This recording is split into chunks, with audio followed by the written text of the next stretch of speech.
اور نہ کوئی سچا دوست ہے۔ کاش ہمیں ایک مرتبہ پھر پلٹنے کا موقع مل جاتا تو ہم مومنین میں سے ہوتے۔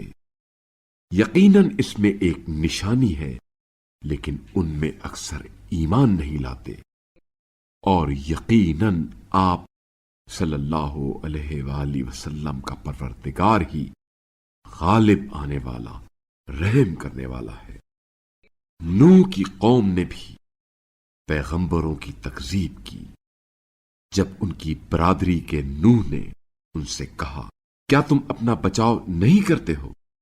میں تمہارے لیے ایک امانت دار رسول ہوں، لہذا تم اللہ سے ڈرو اور میری اطاعت کرو، اور اس کام پر میں تم سے کوئی اجر نہیں مانگتا، میرا اجر تو صرف رب العالمین پر ہے، لہذا تم اللہ سے ڈرو اور میری اطاعت کرو۔